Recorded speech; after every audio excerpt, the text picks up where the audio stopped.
Hi, good afternoon. Thank you for joining us today as part of our Spring Festival.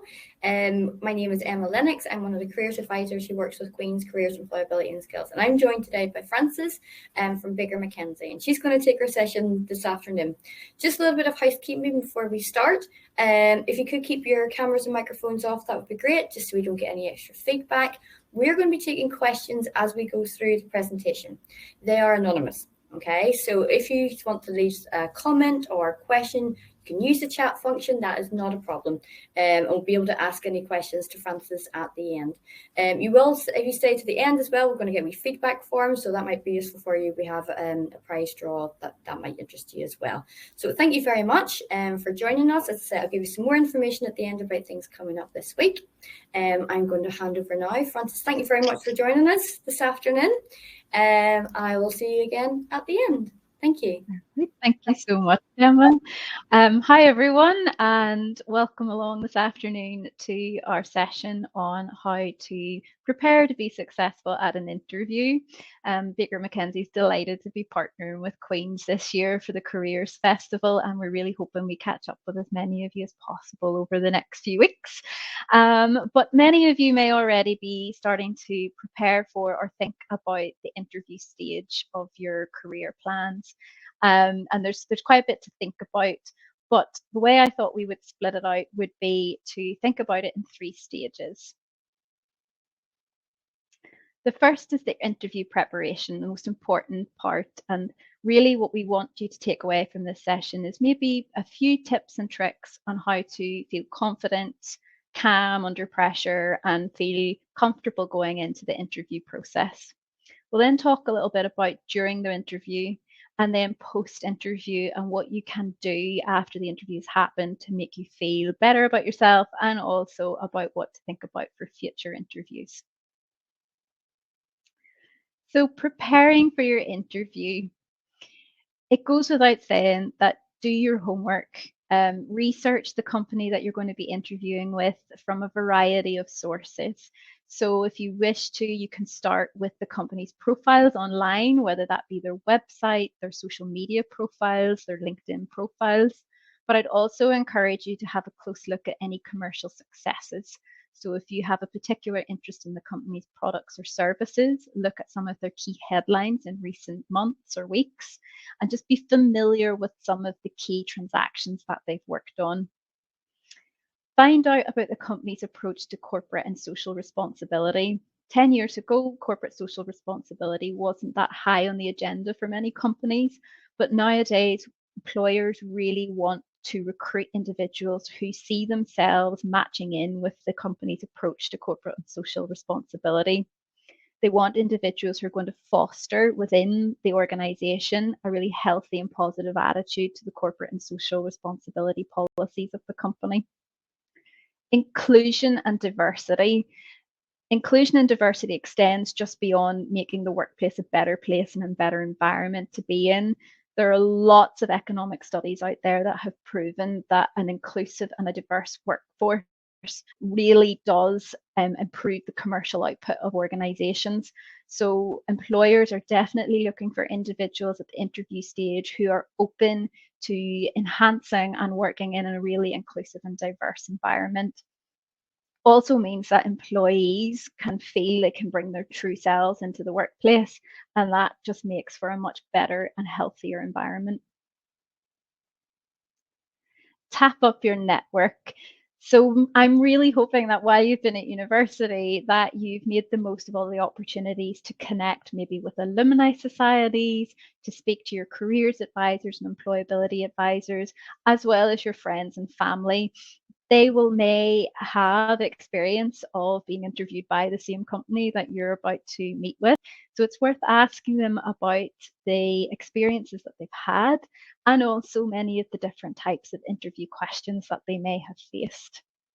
If you are approaching an employer via a recruiter, it is perfectly fine to ask that recruiter about the interview style that the organization adopts.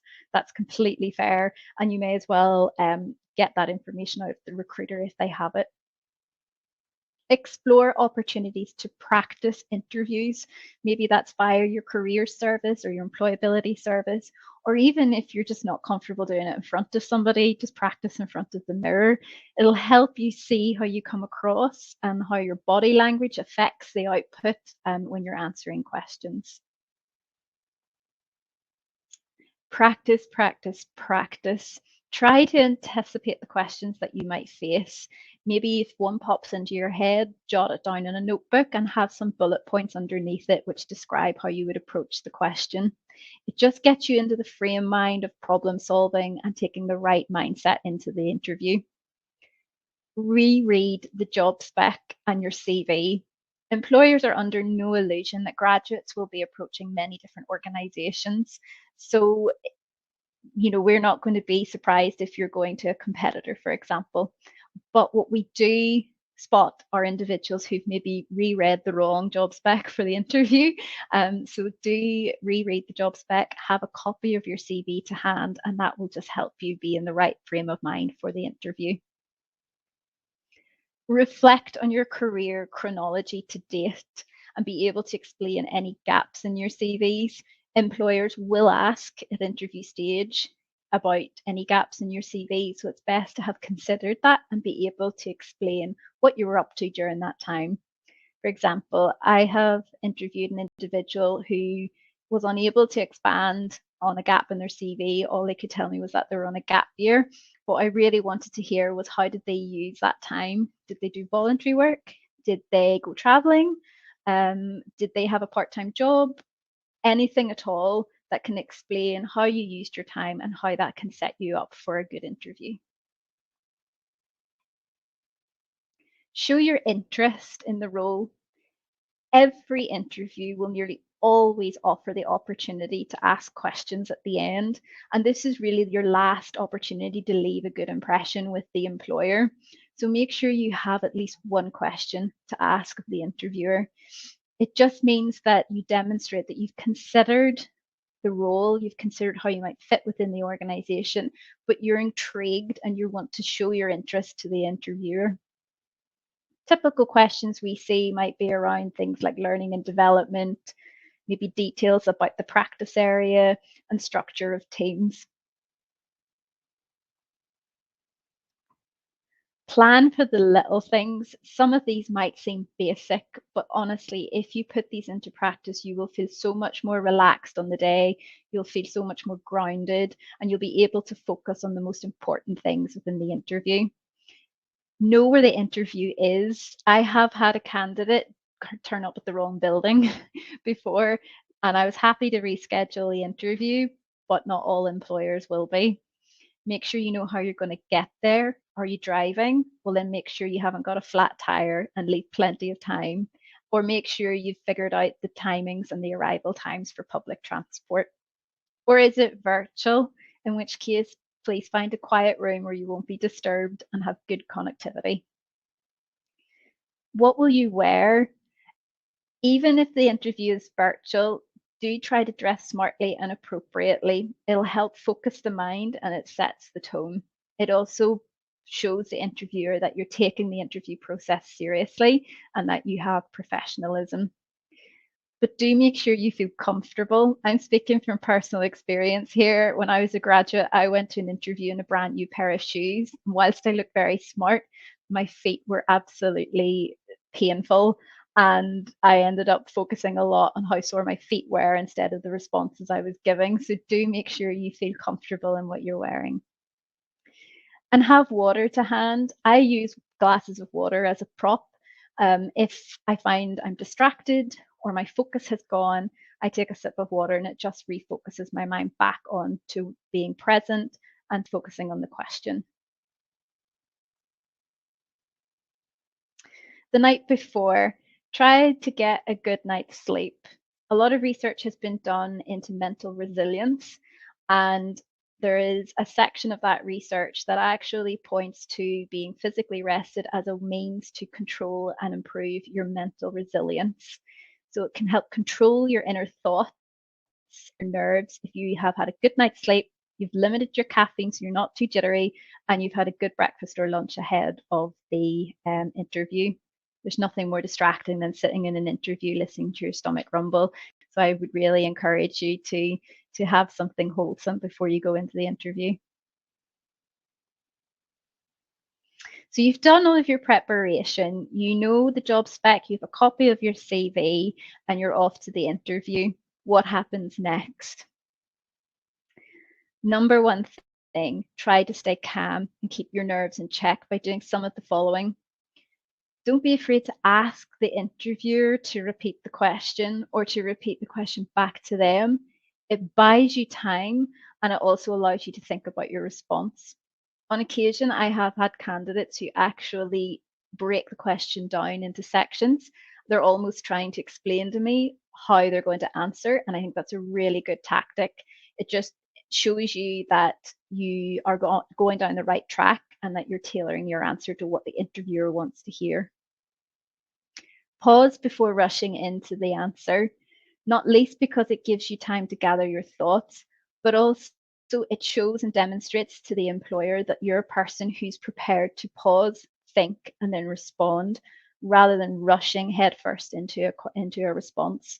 That says a lot about an individual, particularly if they're interviewing for a role that may be into a position that's quite pressurized. And be aware about what you're communicating with your posture and your stance. For example, I have had candidates who slouch in their seats or who sit with their arms over their shoulder, arms across their chests, or staring into space. I'm looking for candidates who I can put in front of clients. So interviewers will often need to be assured by your posture and your body language that you will approach client meetings with professionalism and not display a bit of a cavalier approach. Now the juicy part. What are employers really looking for when they ask questions? Most interviews can be broken down into the four main categories of questions. Traditional questions like, please talk to me about your CV or talk me through your CV. Often as an interviewee myself, I used to get quite annoyed about this question. I often thought, well, the interviewer has a copy of my CV. Why can't they look at it themselves? But actually what the interviewer is really looking for is for you to have considered the job spec, your CV with reference to the job spec, and for you to describe at a high level the top key parts of it that fit within the job role and which distinguish you as being suitable for this particular role. So just bear in mind that that's exactly what employers are really trying to get at. Competency-based questions are really related to technical experience and knowledge of the subject matter. So they could be quite technical in nature, and interviewers will be looking for correct answers. Case questions. These typically are scenario-based or problem-based questions and may even be offered to you before you go into the interview room so that you have time to prepare a response. And finally, behavioral or situation-based questions, which are extremely common for employers to ask, particularly of graduates. And they center around teamwork, communication, approach to work, and coping with pressure. My top tip from this whole session, if you don't take anything else away, please let it be this. Make sure you use examples to back up your statements. Whether you draw upon experience from your academic studies, your part-time jobs, your caring responsibilities, or your sports clubs and extracurricular activities, just make sure you have something to demonstrate all of those topics listed above, like teamwork, communications, approach to work, and coping with pressure.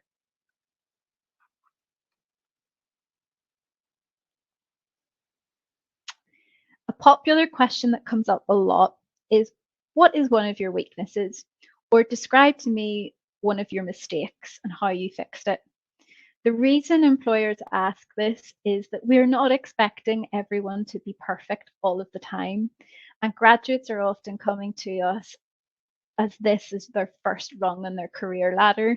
So we expect that they will not be the full package, that there will be areas and skills that they'll need to improve on.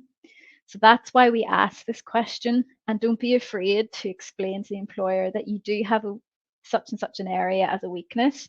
Maybe it's that you pay too much attention to the detail without grasping the wider context. But here is how you have tackled the problem in the past and how you're working to improve on your weaknesses. All we're asking that our individuals who join our firm are actually open-minded about trying to improve, acknowledge that they have weaknesses, and are prepared to be given feedback and guidance on how to tackle it.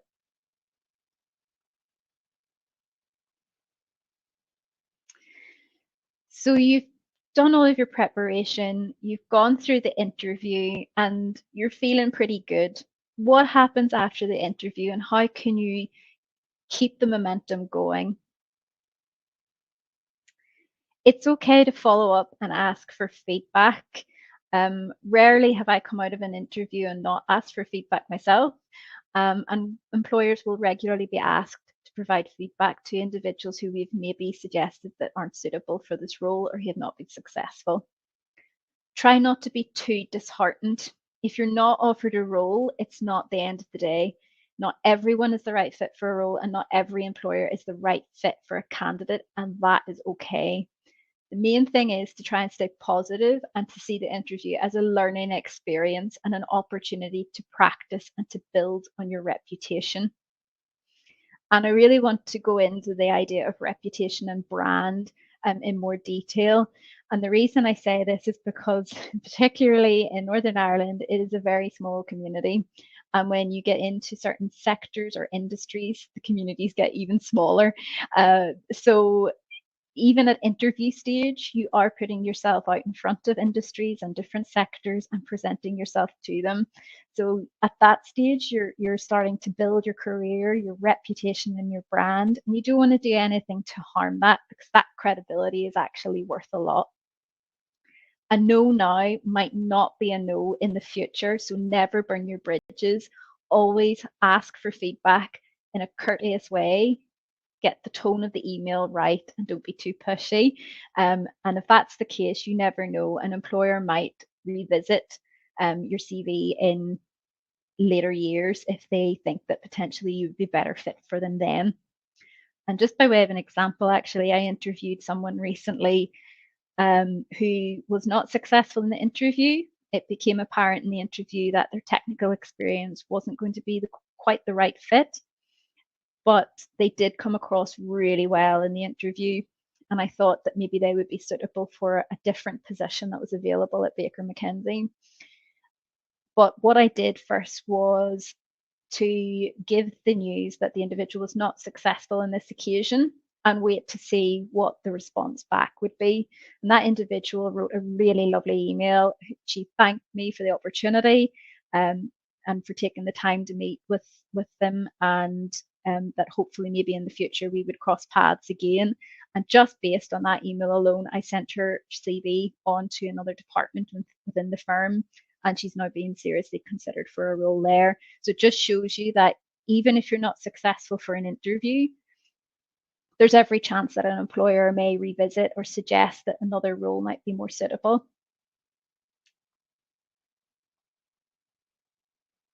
Don't be too disheartened. Everyone has an inner critic, a little voice that tells them that they're not good enough.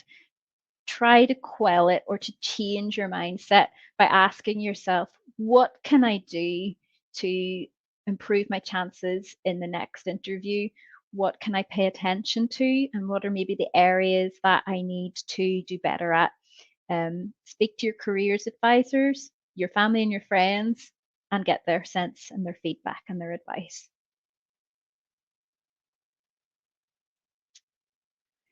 So what happens if you are successful? Well, congratulations. That's the hard bit done.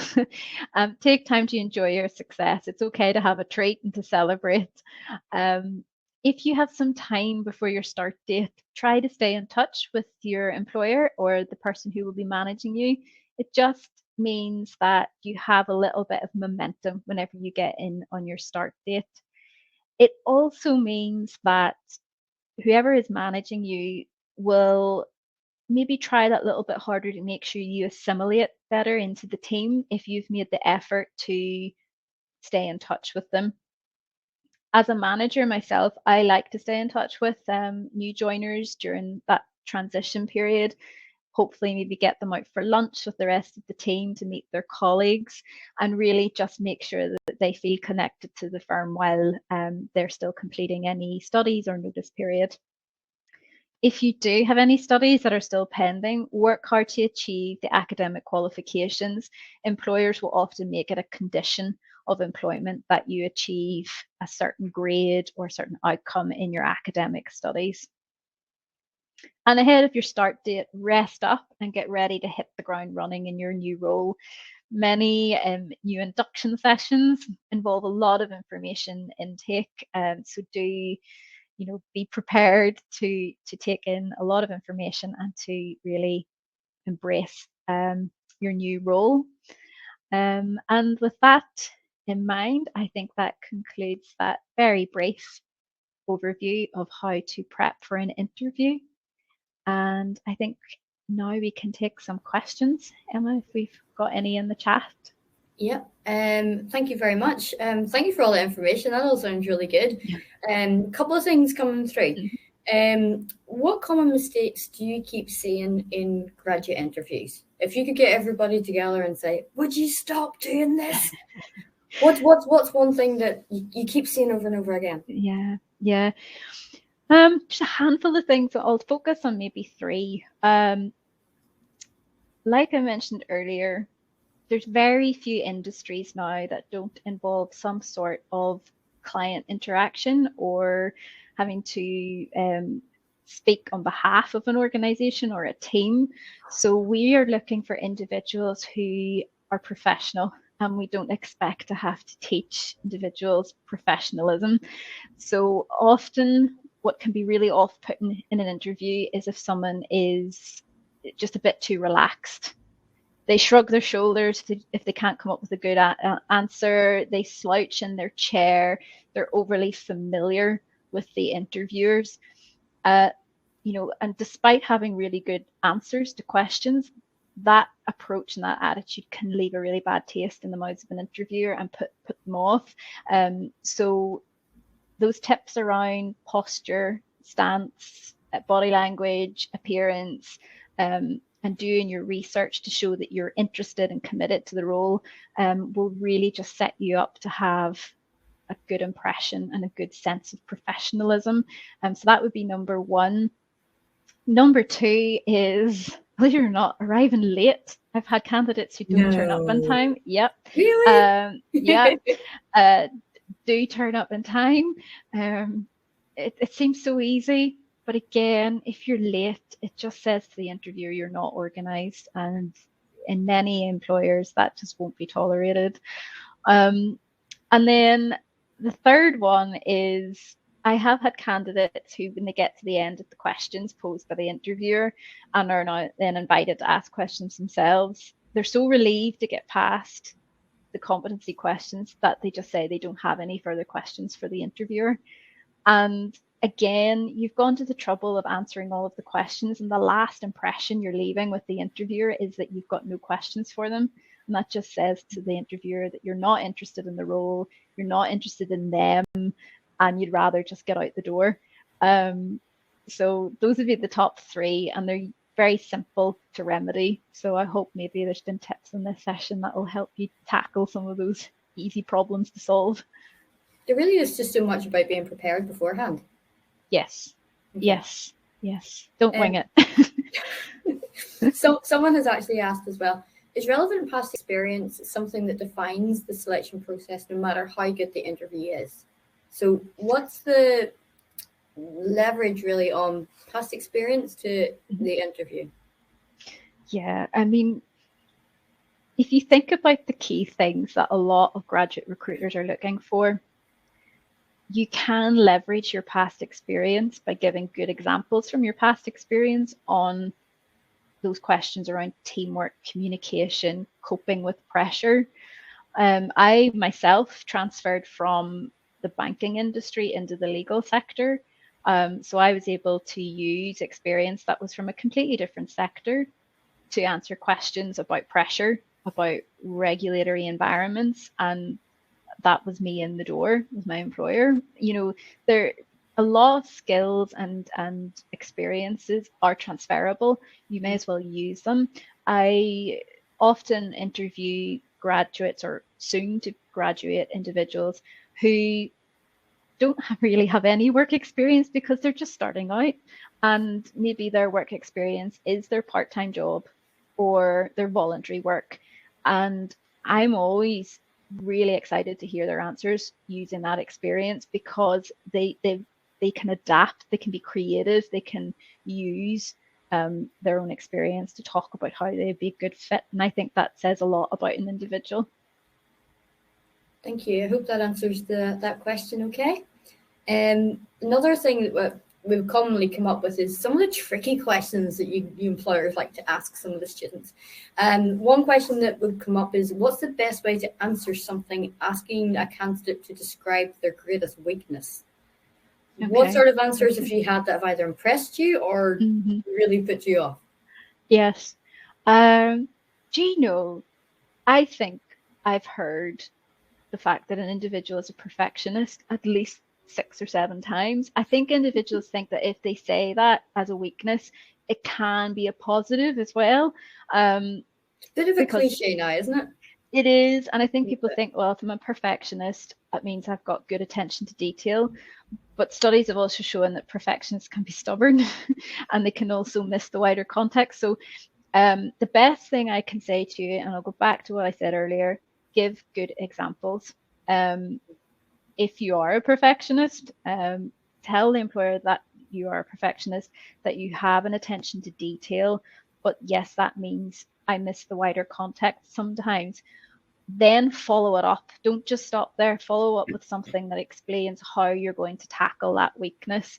So explain to the employer, before I proofread something and before I get stuck into the detail, I do a first read of something to understand what's going on, to understand the context, to talk to my colleagues or my fellow students about the problem that I'm facing, and then I start to tackle it, just so that it demonstrates to the employer that you're not prepared to accept that your weakness is your limitation, that you're willing to address it and to tackle it.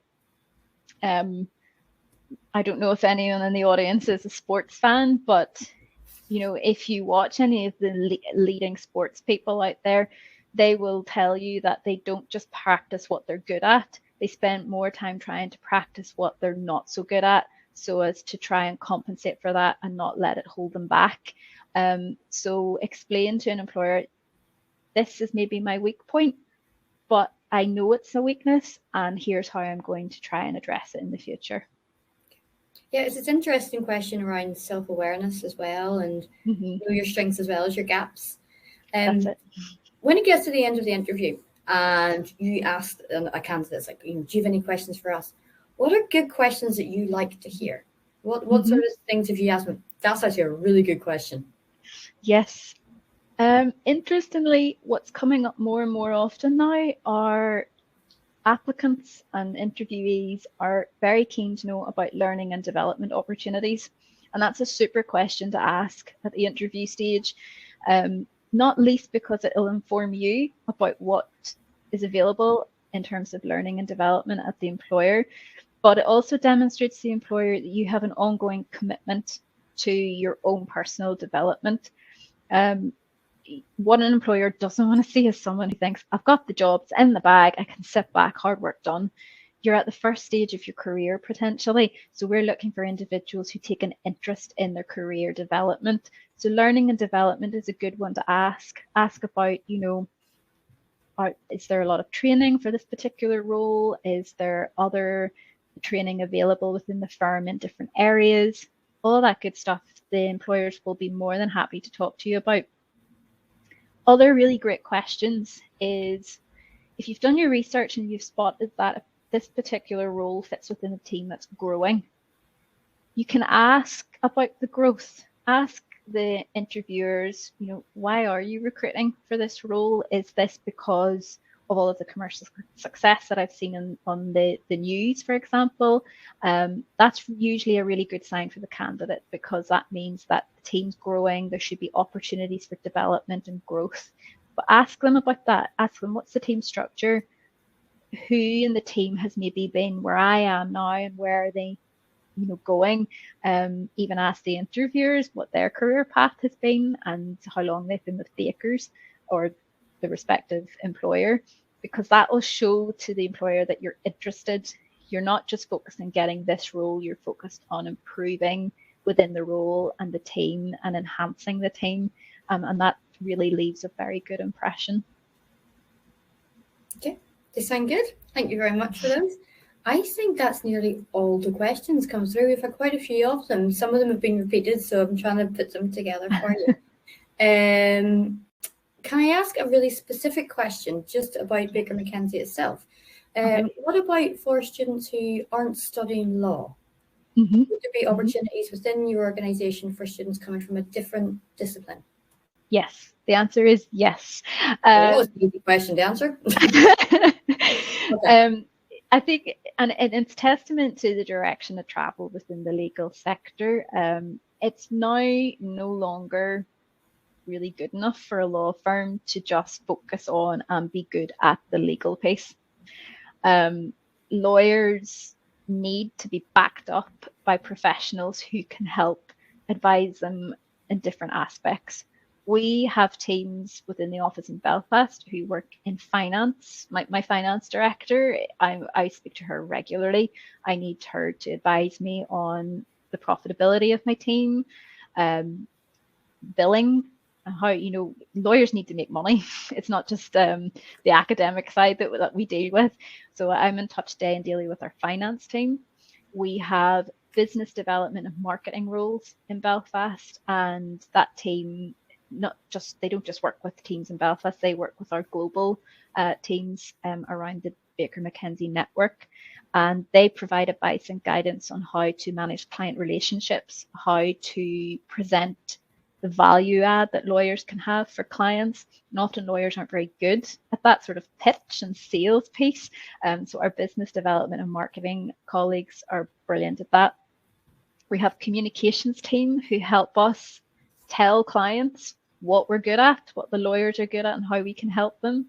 And we have lots of administrative, library, book support as well. So there's lots of different teams and services available within Bakers that we use both internally and externally.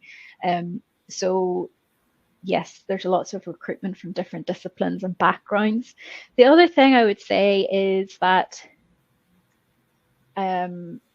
even if you don't come from a legal background, but something legal is what you're interested in, working at a firm like Baker McKenzie is great for that, because you get to be within the legal sector, you get to hear what's going on, but you maybe come from a different discipline. So there's no reason why you can't find a home at Baker McKenzie and be within the legal sector and learn all about it. Brilliant. Thank you very much. That is really appreciated. Thank you. I think that's all of our questions come through. You guys are available. You're easy to find online as well. So if anybody wants to connect with you, to maybe ask you any more information, you guys are really easy to find. What I would say to the students as well, there are other events coming up over the next couple of weeks. If you would remember our spring recruitment fair, which is happening next Wednesday. Okay, it's online. The lobby is still open. It's open at the moment.